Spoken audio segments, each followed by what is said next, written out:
우리가 살아가는 동안에 생각지 않은 어려움들이 수시로 주어집니다. 편하게 살고 싶고 쉽게 일을 하고 싶고 하는 게 인간의 욕망이죠. 같은 일을 해도 좀 편하게 하고 싶고 같은 일을 해도 좀 쉽게 하고 싶어 하는 게 우리의 생각입니다. 근데 세상 살아가는 것 자체가 쉬운 게 없어요. 다 어려운 거죠.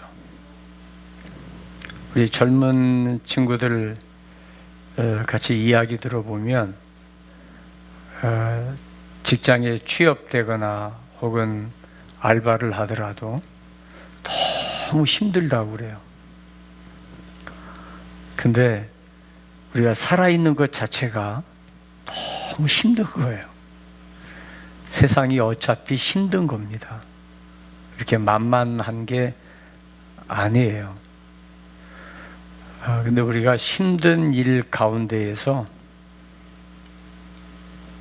아름다움을 바라보고 힘들고 견디기 어려운 일을 하면서 그 속에서 우리가 성장해 가죠. 성숙해 가고요. 그게 은혜 아니겠어요? 오늘 그래서 깊은 밤보다 더 깊은 도래. 밤이 깊다는 얘기는 한치 앞이 안 보인다는 이야기고 아무것도 할 수 없는 걸 말합니다. 오히려 밤에 고통이 더 심하죠. 그래서 밤잠을 자지 못하고 뒤척이며 이 긴 밤이 언제 지나가나 그러면서 지루하게 밤을 보내기도 해요. 하지만 깊은 밤은 우리를 짓누르는 억압이 되기도 하고 고통이 되기도 하지만 반면에 그 깊은 밤에 영혼의 아름다운 시어가 개발되고 우리의 입술에 시를 뿜어내기도 하고 아름다움을 만들어 가기도 합니다. 그래서 어려움은 그렇게 부정적인 것만은 아닌 것 같아요. 오늘 우리 이렇게 넓게 떨어져 앉아서 예배드리지만 우리 가운데 이 사이사이에 하나님의 은혜가 함께하기를 바랍니다. 또 우리 저 위에 잘 안 들린다면서요? 지금은 괜찮아요? 들리세요? 감사하네요. 또 지금 3층, 4층에서도 예배 드립니까? 네. 우리 3층, 4층에 있는 우리 성도님들 직접적으로 얼굴을 마주 대하지는 않지만 거기에 하나님의 은혜가 또 강하게 임하기를 바랍니다. 오늘은 제가 설교를 길게 하기보다 중간중간 찬양을 좀 부르려고 그래요. 어떤 말씀을 듣느냐 하는 것도 중요한데 말씀을 듣는 거에서 중요한 핵심은 그 말씀을 통해서 살아계신 하나님의 은혜를 경험하는 것, 저는 그게 더 의미가 있다고 생각을 해요. 그래서 찬송을 부를 때 때로는 어떨 때는 찬송을 몰라서가 아니라 눈을 지그시 감고 그 찬양을 들으면서 내 영혼의 반응을 한번 느껴보는 것도 때로는 필요할 수 있어요. 오늘 우리 예배팀들이 찬양할 때 마이크를 잡고 우리 같이 마음을 다해서 찬양하면서 그 가운데 또 하나님의 은혜를 경험할 수 있기를 바랍니다.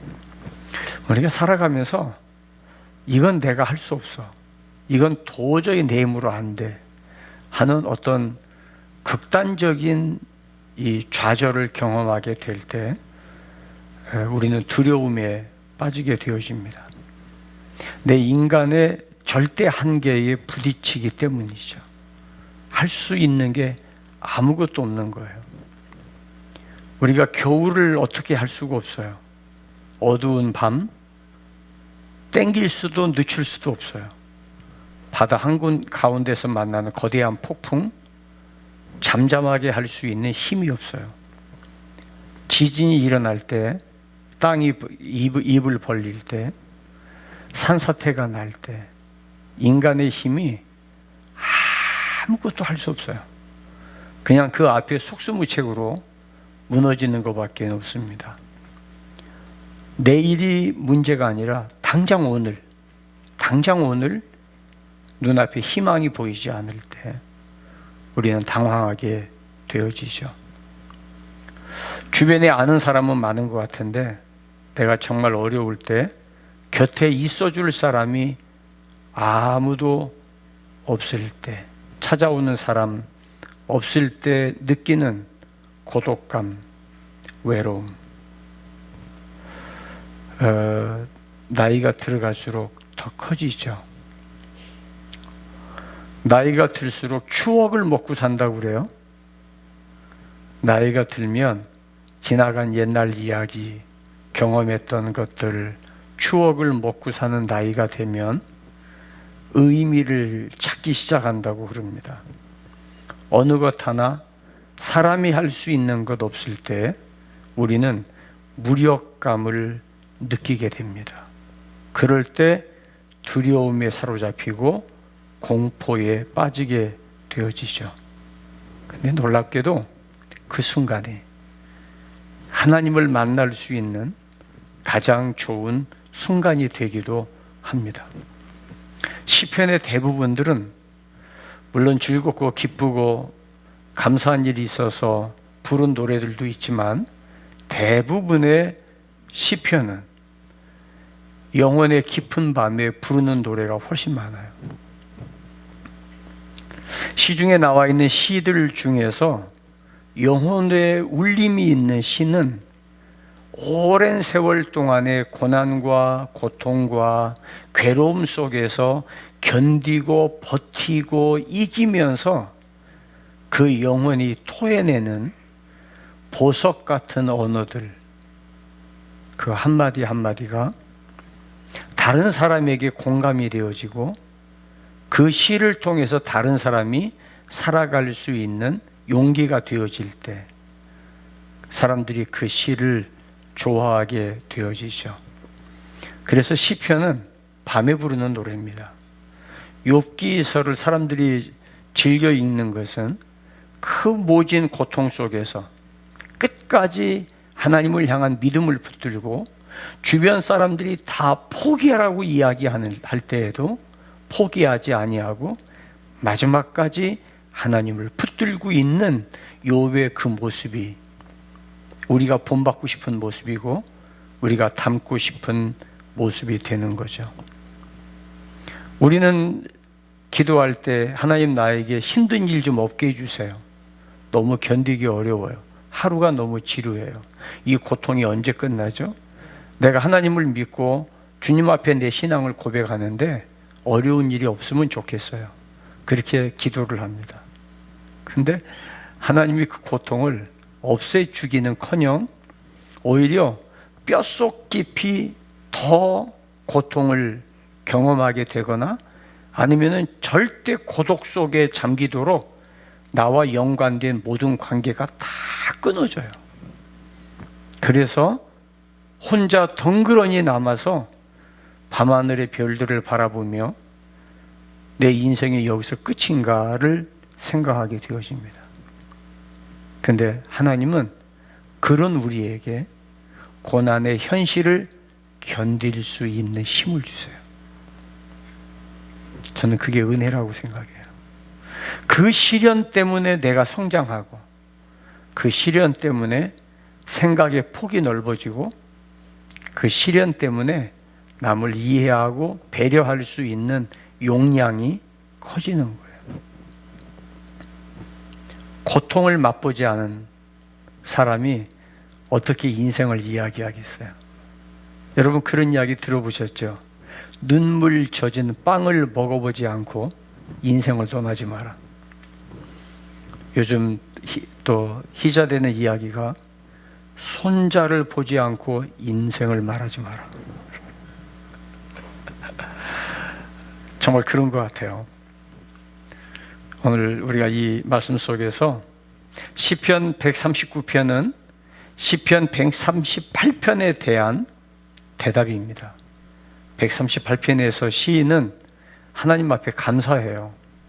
원수들에게 둘러싸여 있으면서도 감사합니다. 근데 왜 감사하게 되었는가가 시편 139편의 해답으로 나와 있어요. 그래서 오늘 이 말씀을 같이 나누려고 그래요. 오늘 여러분들이 2부 예배 끝나고 어딘가 빨리 가서 식사하고 와서 오후 예배 드려야 되기 때문에 그래서 최대한으로 제가 할 수 있는 최선을 다해서 여러분들이 여유롭게 식사할 수 있는 시간을 좀 벌어드리려고 합니다. 139편에 중요한 동사 3가지가 있어요. 오늘 설교의 핵심인데 139편에 보면 3가지 동사가 나오는데 하나는 아십니다. 하나님은 아세요. 나의 모든 걸 아세요. 두 번째는 하나님은 계십니다. 어디에나 계십니다.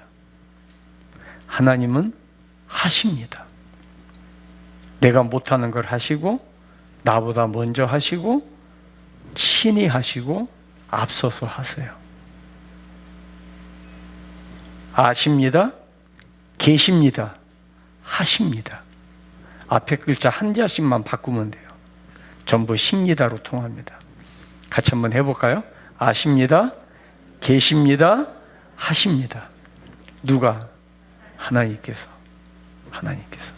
그래서 첫 번째로 하나님은 나의 모든 것을 아세요. 나의 모든 것을 아시는 하나님이세요. 이 안다고 하는 말이 좋기도 하고 때로는 부담이 되기도 해요. 네가 지난 여름에 한 일을 나는 알고 있어. 그러면 뜨끔합니다. 뭘 안다는 거지? 어디까지 아는 거지? 그러면 움츠러져요. 그런데 위협하고 협박하기 위해서 내가 너를 안다고 말씀하는 게 아니라 내가 너를 알아. 여러분, 우리가 갑자기 급하게 도움이 필요할 때 나를 생판 모르는 사람을 찾아가서 도와주세요 라고 이야기하려면 나에 대한 이야기를 다 해줘야 돼요. 그런데 나를 너무 잘 아는 사람을 찾아가서 도움을 청할 때에는 이야기가 필요 없어요. 다 알잖아. 좀 도와줘. 그러면 끝이에요. 하나님이 나를 아신다는 것은 그런 부분에서 나를 안다는 거예요. 자, 139편 1절부터 5절을 제가 한번 읽을 테니까 한번 보세요. 여호와여, 주께서 나를 살펴 보셨으므로 나를 아시나이다. 주께서 내가 앉고 일어섬을 아시고 멀리서도 나의 생각을 밝히 아시오며 나의 모든 길과 내가 눕는 것을 살펴보셨으므로 나의 모든 행위를 익히 아시오니 여호와여, 내 혀의 말을 알지 못하시는 것이 하나도 없으시니이다. 주께서 나의 앞뒤를 둘러싸시고 나에게 안수하셨나이다. 근데 이쯤 되면 하나님은 내 모든 걸 아시는 거예요. 내 모든 걸 아세요. 상대방이 나를 모르면 오해할 수 있어요. 그렇죠? 네가 뭘 안다고 그래? 그거 오해야. 아니야, 난 너를 알아. 네가 왜 그랬는지 알아. 그래? 아니야, 넌 나를 몰라. 그런데 하나님이 나를 안다고 하는 다윗의 고백은 그거하고는 전혀 다른 거예요. 내가 앉는 것도 아시고 일어서는 것도 아시고 내가 가는 길도 아시고 내 마음의 생각도 아시고 내가 말을 할 때 그 말도 아세요. 이게 다 무슨 말이냐면 지금 이 시라고 하는 것은 의미를 생략한 함축된 언어예요. 그래서 이거는 풀어야 돼요.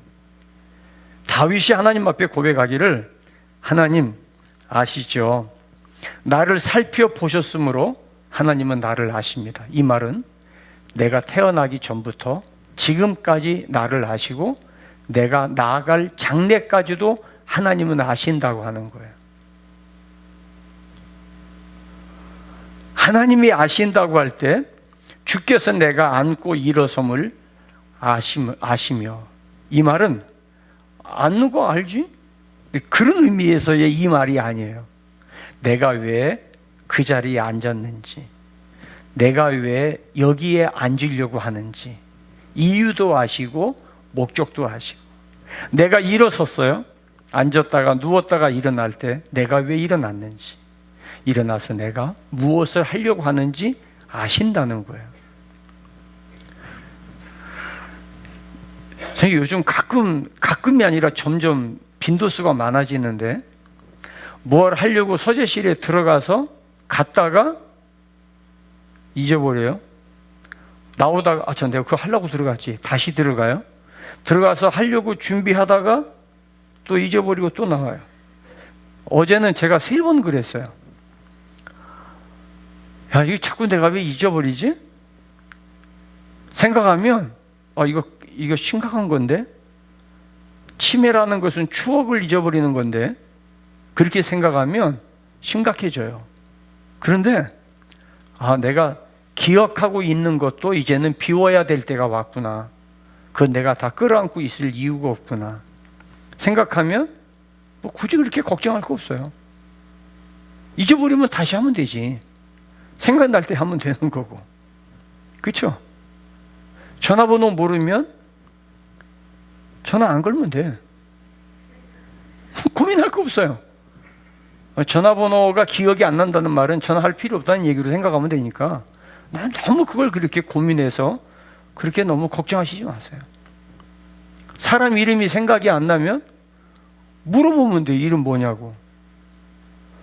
그러면 농담으로 알든 장난으로 알든 그냥 씩 웃으면 돼요. 미안하지만 이름이 뭐지? 그럴 수 있잖아요. 그게 왜 이상해요? 아니, 그게 아니고 네 이름을 다시 한번 내가 좀 기억하고 싶어서 그래. 그러면 돼요. 어떤 사람처럼 회식하는 자리에서 허니, 달링, 자기, 화장실 가는 사이에 나쁜 놈의 새끼, 응? 누구 앞에서 너 뭐 니네 부부 사이 좋은 거 자랑하려고 그러냐고. 그랬더니 하는 말이, 그게 아니라 마누라 이름이 생각 안 나.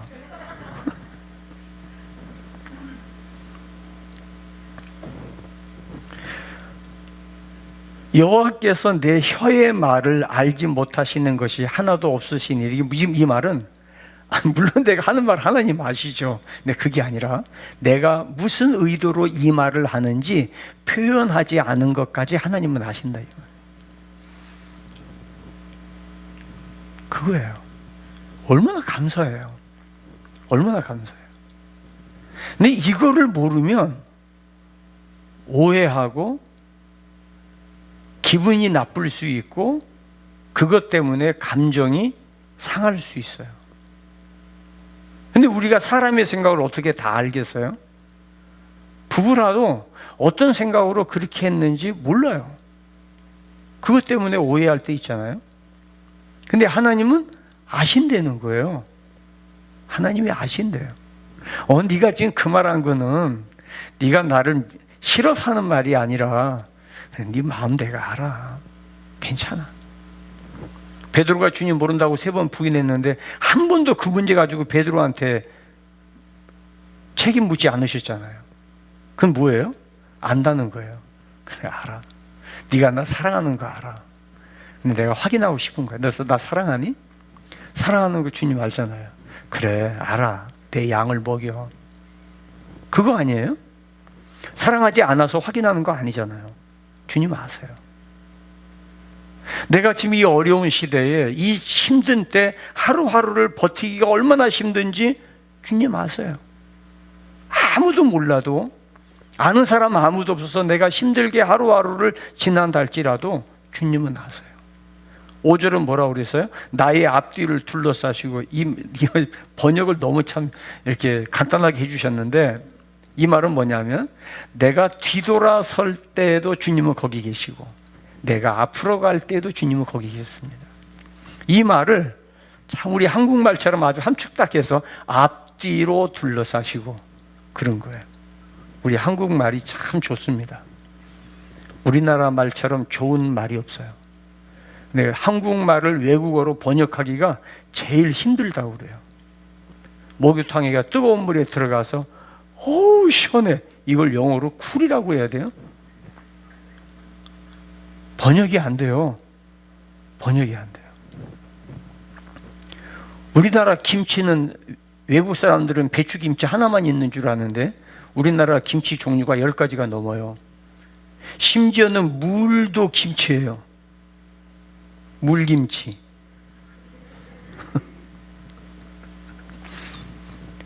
이런 다양한 그 언어 구조 속에 우리가 살고 있어요.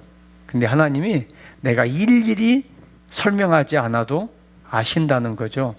그러면서 뭐라고 5절에 말씀하시냐면 내 앞뒤를 둘러싸시고 그 다음에 내게 안수하셨나이다. 누가요? 하나님께서. 하나님께서 내 머리에 안수하신다는 말은 나에게 축복하신다는 뜻이에요. 그걸 다 알기 때문에 너 이거 잘못한 거 알지? 그게 아니라 하나님은 나를 아시고 내가 부족한 것도 아시고 내가 연약한 것도 아시고 내가 완전하지 않다는 것도 아시고 내가 실수가 많다는 것도 아시고 내 성격이 다혈질이어서 가끔 우욱하는 것도 아시고 내가 이 담즙질이어서 남들은 음흉하다고 생각할지 모르지만 주님은 그것도 아시고 그래서 사람들은 나를 오해하고 사람들은 나를 향해서 내 모습을 그대로 보지 못한다 할지라도 하나님은 아셔서 내 머리에 손을 얹으시고 축복하시는 할렐루야. 오늘 3층에서 4층에서 예배드리는 곳곳에 우리 하나님께서 안수하시는 은혜가 있기를 바랍니다. 뭐 3층 4층도 안수하는데 여기 안 하시겠어요? 할렐루야. 우리 하나님께서 우리 다 우리 거기까지 하나님의 손이 뻗으실 줄을 믿고 오늘 우리 말씀 듣는 가운데 하나님께서 내 마음을 터치해 주시고 나를 만지시고 내게 은혜 주시기를 주님의 이름으로 축원합니다. 나를 지으신 주님 내 안에 계셔.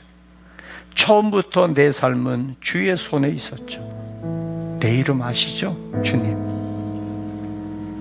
사람들은 내 이름을 잃어버려도 주님 내 이름 아세요. 우리 같이 내 영혼의 시를 노래하듯이 우리 같이 한번 이 찬양 불러보겠습니다.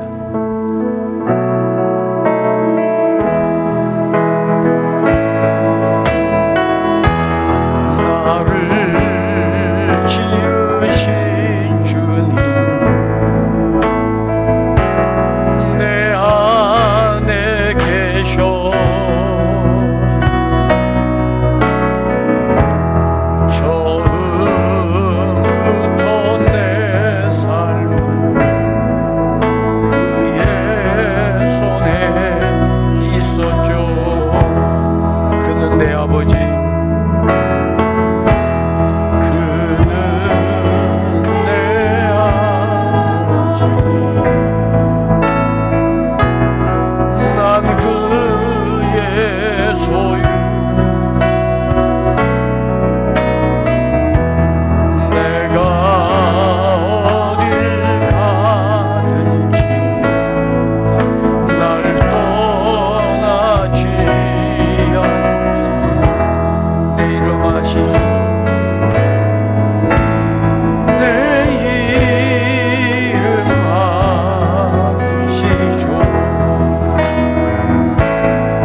힘들게 살아온 길 비틀거리며 때로는 넘어지고 때로는 붙들 곳 없고 기댈 곳 없이 살아오던 나를 아시는 주님 내 이름 아시죠? 내 모든 아픔도, 내 눈물도 주님 아시죠. 여러분, 저는 하나님 앞에 뭘 받아서가 아니라 나를 아신다는 그 하나님이 내 아버지 되신다는 것, 그 이상 더 큰 축복은 없다고 생각해요. 누가 오해하겠어요? 사람은 오해할지 몰라요. 여러분들 오해 많이 받지 않으셨어요? 그 오해 때문에 관계가 때로는 틀어지고 상처받지 않으셨어요? 저도 오해 많이 받았어요. 근데 주님 바라보면 다 지나가요. 주님은 나를 오해하지 않으세요. 나를 오해하지 않을 분이 주님이시고 그 주님이 내게 아버지 되신다면 아버지 앞에 와서 이렇게 내 이름 아시죠? 주님 찬양하며 예배드릴 수 있는 이것만으로도 우리에게는 온 세상을 얻은 것 그 이상의 축복 아니겠어요? 아멘입니까? 코로나 바이러스 1000명을 넘어섰다고 하지만 1000명을 넘어선 그 가운데서도 우리를 붙들고 계시는 그 주님, 우리 아버지 되세요. 나를 아신 하나님. 두 번째로 어디에나 계신 하나님입니다. 우리 하나님 어디에나 계세요. 어디나 계세요. 편재하시다는 표현을 씁니다. 근데 그것보다도 하나님은 어디나 계시다. 7절로 8절에 보면 오늘 본문이에요. 내가 주의 영을 떠나 어디로 가며 주의 앞에서 어디로 피하리. 그러니까 내가 갈 데가 어디가 있어요, 주님. 우리가 하나님을 피해 숨을 수 있어요?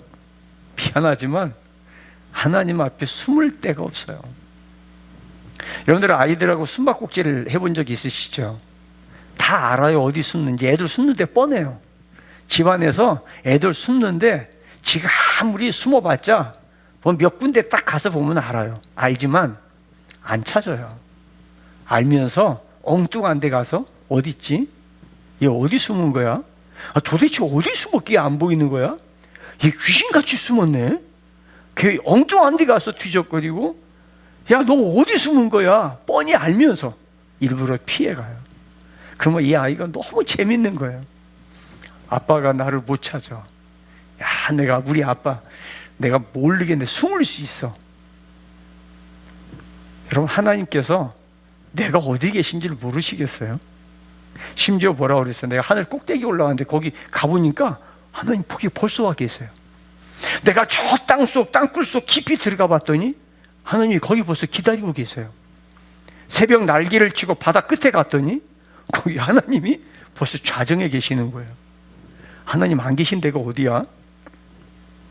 내가 이 힘들고 어렵게 알바할 때, 내가 밤잠 못 자고 깊은 밤에 찾아오는 손님이 없는데도 문을 못 닫아. 혹시 올까봐. 혹시 하나라도 와서 1000원이라도 팔기 위해서 졸려 죽겠는데 문 닫고 들어가면 좋겠는데 혹시 오늘 단군 솔기 못 가봐. 못 들어가. 근데 주님 거기 함께 하세요. 곁에 계세요. 아멘입니까? 병원에 입원해 있을 때 여기는 찾아오는 사람 없고 코로나 바이러스 때문에 요즘 신방도 못 가고 아무도 안 와. 나 혼자 외로워. 근데 주님 거기 계세요. 사람 찾아오면 가끔 말 돕는다고 한 말이 상처 줄 수 있지만 주님이 오시면 한마디 안 하셔도 내 손 꼭 잡고 바라만 봐도 은혜가 돼요.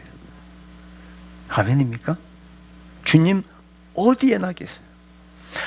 아무도 모르는 줄 알았더니 어디에나 주님이 계신다고 하는 이 말씀이에요. 동트기 전에 새벽 날개를 펴고 바다 끝에 갔더니 거기 벌써 주님 와 계시잖아요. 예수님이 부활한 다음에 제자들이 갈릴리 고기 잡으러 갔어요. 근데 주님 벌써 와 계세요. 와 오셔서 고기 굽고 계시잖아요. 나보다 먼저 가시고 계시지 않은 곳이 어디도 없어요. 이게 무슨 말이에요? 그래서 뭐라고 그랬어요? 10절 보세요. 거기서도 주의 손이 나를 인도하시며 주의 오른손이 나를 붙드시리라. 어디든지 계신다는 말은 나 좀 숨고 싶어. 나 오늘은 교회 가기 싫어. 나 오늘은 좀 쉬고 싶어. 근데 내가 어디를 도망가도 거기 주님이 계시다. 도대체 피곤해서 못 살겠어. 스트레스야. 그게 아니라, 그래서 주님은 나를 주의 손으로 붙드시고. 아멘입니까? 보니까요, 모르는 사람을 통해서도 도와주시더라고요. 들어본 적도 없고 만난 적도 없는데 도와주고, 이렇게 하라고 그러고, 이런 일이 있을 거니까 이렇게 하라고 그러고, 그런 일도 있어요. 어디나 계시더라고요. 그 하나님이 저와 여러분의 아버지 되세요. 할렐루야. 지난번에도 이야기했지만 이게 아재 개그입니다. 손자가 할아버지한테, 할아버지, 왜 할아버지도 하나님을 아버지라고 그래? 그럼 나는 하나님을 뭐라고 불러야 돼? 아버지라고 불러야지. 그럼 할아버지하고 나하고는 천국 가면 어떻게 되는 거야? 형이라고 불러.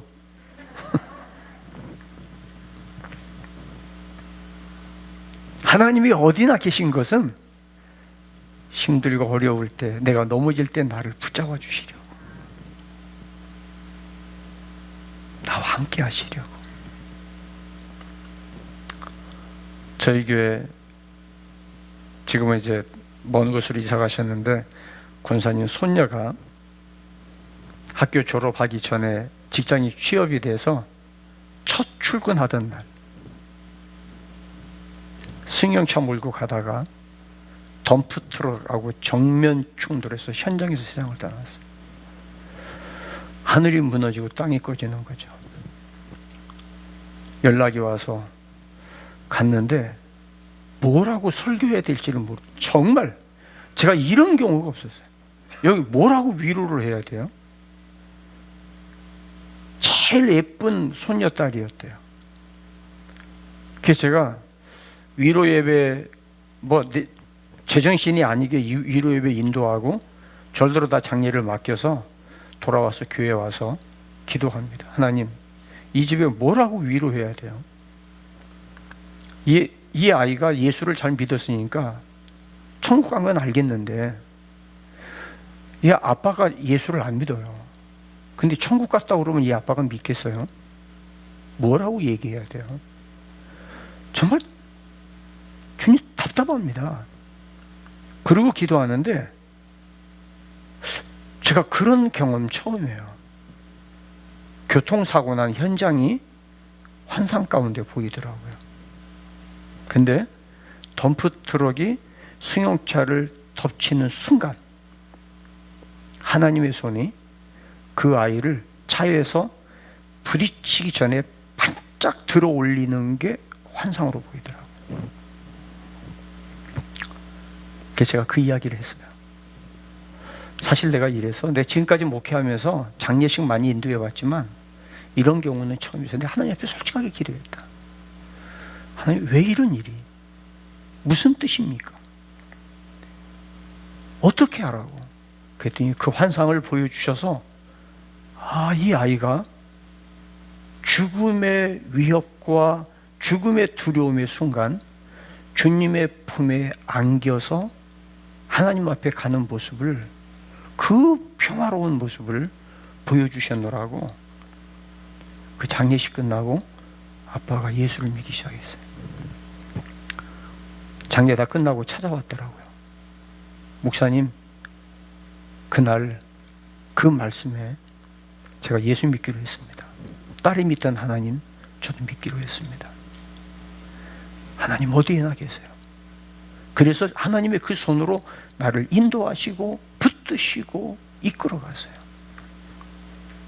아무도 없다고 생각될 때, 내가 외롭다고 생각될 때, 내가 위험이라고 생각할 때, 근데 주님은 거기 계세요. 한번 따라해 보실까요? 어디에나 계신 하나님. 내가 있는 곳이라면 어디에나 계신 하나님. 내가 어둠 속에서 헤맬 때에도 주님은 거기 계시고, 시험 당하여 괴로울 때에도 주님은 거기 함께 계시고, 은밀한 곳에서 기도할 때에 주님은 거기도 함께 계시고. 아멘입니까? 우리 같이 조용하게 이 찬양, 이 빠른 찬양이지만 조금만 템포를 좀 늦춰서 불러보겠습니다.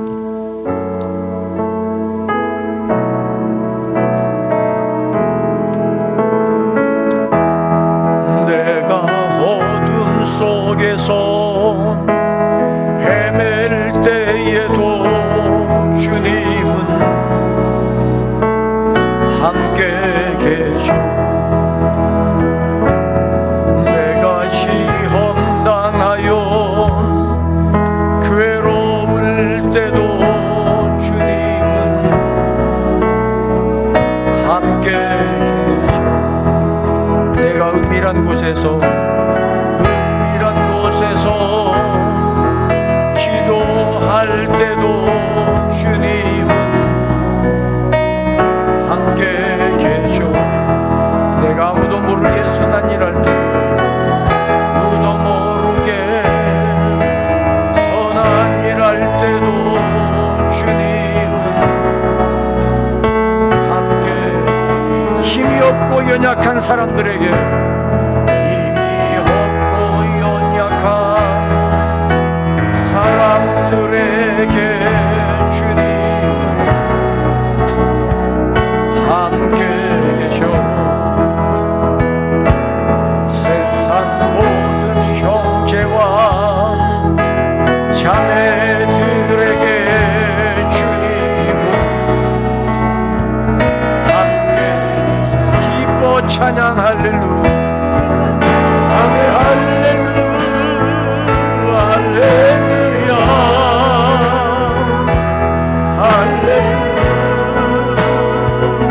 할렐루야. 우리 모두 찬양 할렐루야 할렐루야. 주님 나와. 사랑하는 여러분, 외롭다고 혼자 울지 마세요. 아무도 모른다고 생각할 때, 괴롭고 두렵고 견디고 힘들다고 생각하는 그 순간, 그 자리에 내 눈에 보이지 않지만 주님 함께 하세요. 스스로 낙심하지 마세요. 스스로 자기를 미워하지 마세요. 스스로 자기를 학대하지 마세요. 하나님께서 모든 것을 아신다고 확신할 때 우리는 용기가 생기고 다시 일어나서 세상을 살아갈 힘이 생깁니다. 하나님은 우리에게 힘을 주기를 원하시지 나에게 용기를 꺾으시는 하나님이 아니세요. 내가 죄를 지었더라도 그 죄를 깨닫고 회개하고 돌아서기를 원하시지 그 죄 때문에 나를 짓누르기를 원치 않으세요. 절망적 눈물보다 소망의 기쁨이 내 영혼을 감싸기를 주님은 원하세요. 그래서 주의 손이 나를 인도한다고 시편 기자가 고백한 겁니다. 우리가 전에 자주 불렀던 찬양입니다마는 본회포가 죽기 전에, 순교당하기 전에 감옥에 갇혀 있을 때 선한 능력으로 나를 이끄시는 그 선한 힘에 내가 고요히 감싸여 이 놀라운 평화를 누리며 나 예수님과 함께 걸어가네, 성령님과 함께 새날을.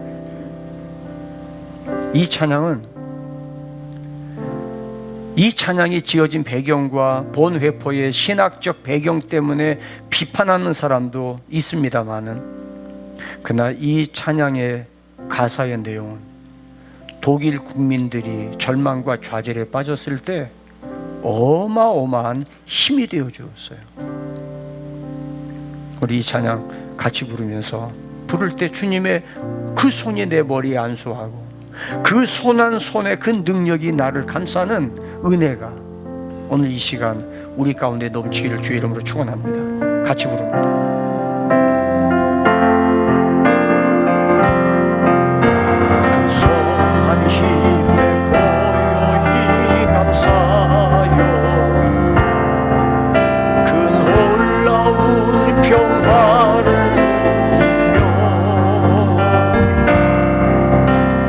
예수님과 함께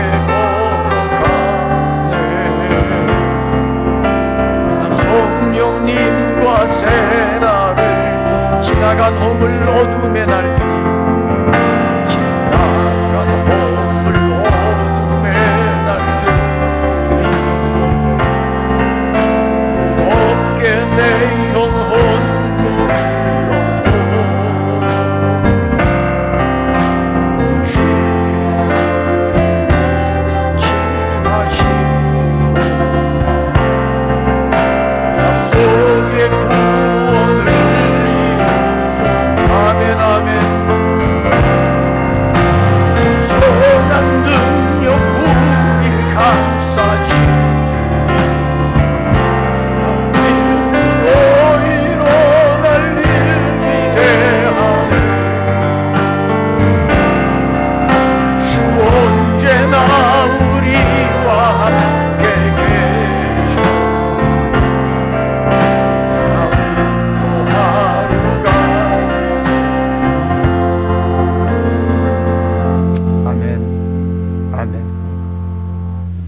그 선한 능력 우리를 감싸시니 믿음으로 일어날 일 기대하네. 하나님은 우리에게 소망이 하나님이세요. 크리스마스는 하나님의 사랑입니다. 사랑은 소망입니다. 성탄절 다가오는 이 순간에 우리가 하나님 앞에 감사하는 것은 어느 때보다도 성탄의 은혜가 필요한 시대가 지금 시대입니다. 우리가 모여서 기쁨으로 고요한 밤 거룩한 밤 찬양을 못한다 할지라도 우리가 모여서 함께 성탄의 이 축제를 함께 누리지는 못한다 할지라도 이 팬데믹에 쫓겨서 지치고 피곤한 온 땅에 성탄의 하나님의 사랑이 지금 필요합니다. 지금이야말로 하나님의 사랑이 나를 이끌어갈 것이고 은혜 주실 거예요. 이번 이 성탄절 여러분들이 이웃에게 나누는 그 사랑, 하나님의 사랑이 담겨지기를 바랍니다. 마지막 세 번째, 나보다 먼저 일하시는 하나님이세요. 나보다 먼저 일하신 하나님. 139편 14절 내가 주께 감사함은 나를 지으심이 심히 기묘하심이라 주께서 하시는 일이 기이함을 내 영혼이 잘 아나이다. 17절 하나님이여 주의 생각에 내게 어찌 그리 보배로우신지요 그 수가 어찌 그리 많으신지요. 내가 모르는 나를 향한 하나님의 생각이 어찌 그리 보배로운지 내가 몰랐는데 지나고 보니까 그 순간 그게 하나님이 내게 주신 은혜였더라고요. 나는 서운했고 나는 섭섭했고 그래서 내 마음이 견디기 힘들었는데 근데 지나고 보니까 그게 내가 서운할 일이 아니었더라고요. 그게 하나님의 은혜였어요. 오히려 더 작은 것을 주셔서 내 마음이 채워지지 않는다고 생각했는데 그게 작은 게 아니었더라고요. 그게 축복의 씨앗이었어요. 은혜였어요. 그것이 나를 견디게 했고 그게 나를 영롱한 빛을 발하는 하나님의 손에 붙들리게 되어져서 코로나 바이러스로 인해서 저는 우리 세종항의 모든 성도들 한 사람 한 사람이 힘들고 어려워서 탄식이 쏟아지고 슬픔에 눈물이 마르지 않을 그 순간에 여러분들의 영혼은 하나님 앞에 시인이 되었으면 좋겠어요. 한번 시를 써보세요. 하나님 앞에 여러분들의 신앙을 한번 고백해 보세요. 정 못 쓰겠으면 시편을 펴놓고 가장 마음에 드는 걸 한번 여러분 손으로 써보세요. 그리고 그 밑에다가 암흑의 지음 그러고 한번 해보세요. 야생에서 시를 써보세요. 금년 이 한 해가 가기 전에 여러분들의 이름으로 한번 시 한 편 써보았으면 좋겠어요. 내년에 우리 교회가 40주년입니다.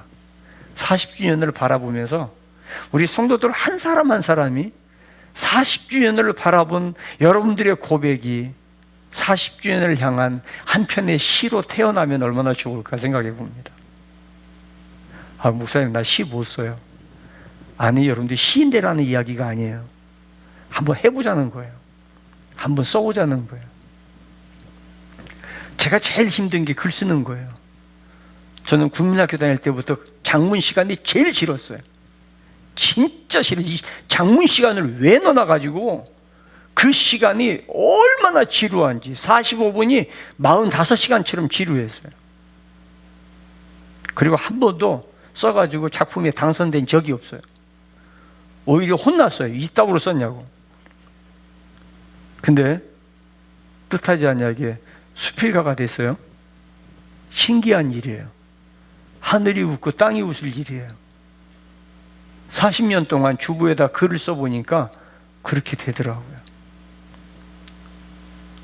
나보다 먼저 일하신 하나님, 신묘막측하고 나를 향한 하나님의 생각이 얼마나 보배로우신지, 내가 미처 이해하지 못하는 것들이 쌓여 있지만 지금은 하나님, 내가 이해하지 못한다고 내가 투정 부리는 거 하나님 오해하지 마세요. 시간 지나면 다 이해하게 되겠죠? 하나님 조금만 기다려 주세요. 내가 이해할 때까지. 저는 생각이 짧아요. 저는 아는 게 없어요. 저는 때로는 하나님도 오해하고요, 저는 때로는 하나님도 싫을 때가 있어요. 하나님이 하신 말씀 성경 읽으면서 이해 안 되는 게 더 많아요. 그렇지만 하나님이 쓸데없는 말씀 안 하셨다는 거 나 그건 믿어요. 그래서 하나님, 내가 깨달을 때까지 조금만 기다려 주세요.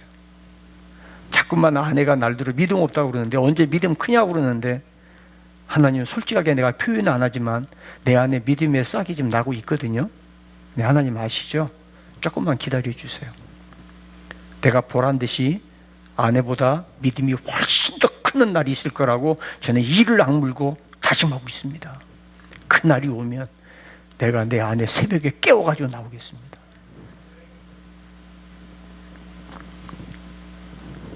나보다 먼저 일하시는 하나님이세요. 출애굽기 23장, 그냥 저거만 놓으세요. 20절, 23절, 27절, 32장, 34절, 33장 2절에 보면 여기 5군데에 똑같은 말이 나와요.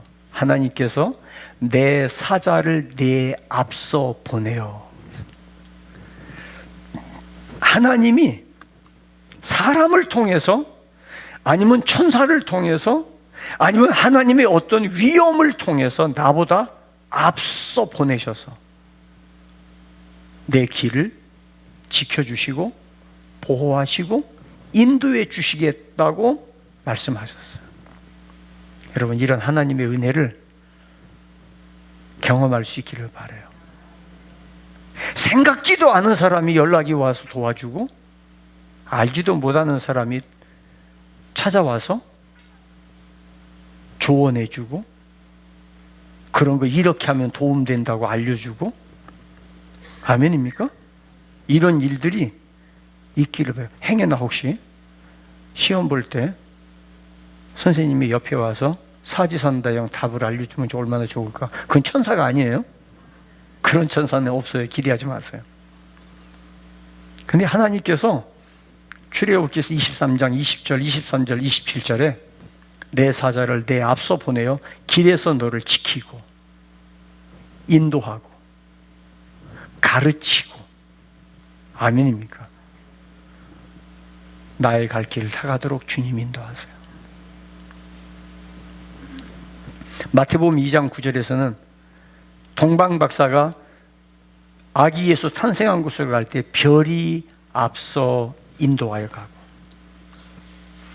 요한복음 10장 4절에 선한 목자 되신 우리 주님은 양들을 우리에서 끌어내서 목자가 앞서 가시고, 우리 주님 좋은 분이세요. 아멘입니까? 그럼 우리가 할 일은 뭐예요? 우리가 할 일은 하나님 말씀에 먼저 찾아보는 거예요. 열왕기상 22장 5절에 여호사밧이 아합 왕의 제안을 받아서 아람 군대와 연합군을 형성해서 전쟁을 하기 전에 여호사밧이 아합 왕에게 이야기합니다.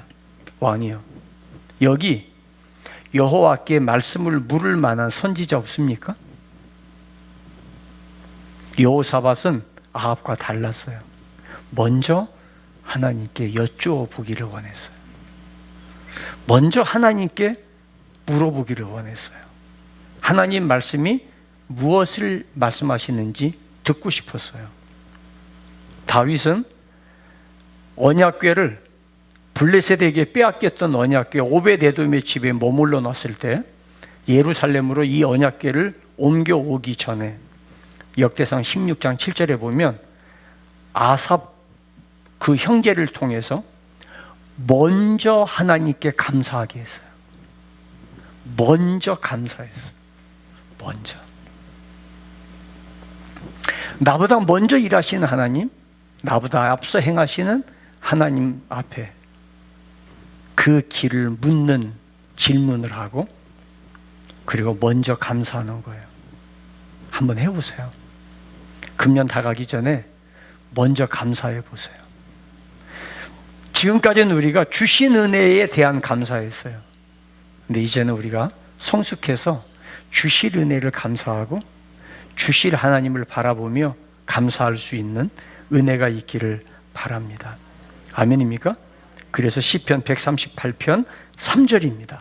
이 말씀은 우리 다 읽었으면 좋겠어요. 138편 3절 같이 볼까요? 내가 간구하는 날에 주께서 응답하시고 내 영혼에 힘을 주어 나를 강하게. 저는 이 말씀에서 제일 제 마음에 강하게 와 닿는 말씀이 있어요. 내 영혼에 힘을 주어 나를 강하게 하셨나이다. 내 영혼에 힘을 주어 나를 강하게 하시고 감당하게 하시고 이기게 하시고 견디게 하시고 버티게 하시고. 남들은 다 쓰러질 때 일어나서 견디게 하시는. 내가 하나님 앞에 간구했더니 내 영혼에 힘을 주어 나를 강하게 하셨나요? 강하기를 바랍니다. 아멘입니까? 강하셔야 돼요. 우리 옆 사람 보고 인사합니다. 하나님은 당신을 강하게 하십니다. 힘들어 못 살겠어. 진짜 죽을 지경이야. 인생 이게 어떻게 살지 몰라. 그런데요, 지나고 보면 절대 못 살겠다는 사람이 잘 견디고 오늘까지 왔더라고요. 그 자기 힘으로 한 거 아니에요. 내 영혼에 힘을 주사 나를 강하게 하시고. 힘든 일 없이 정상에 설 수 없습니다. 하나님은 나를 강하게 하셔서 그 자리 서게 하세요. 높은 곳에 이르게 하세요. 아멘. 내가 힘들게 일하지 않고 수고하지 않고 목적지에 도달할 거라고 생각하지 마세요. 하나님은 그렇게 하지 않으세요. 하나님 수고하세요. 힘쓰세요. 해보세요. 하나님이 감당할 수 있는 힘 주세요. 할렐루야. 아멘입니까? 이 하나님의 은혜가 함께하기를 주의 이름으로 축원합니다. 아멘, 아멘, 아멘. 이것이 은혜입니다. 이게 은혜예요. 이것이 주님의 은혜입니다. 우리 은혜로다 주의 은혜, 나를 살리신 주님의 큰 은혜라.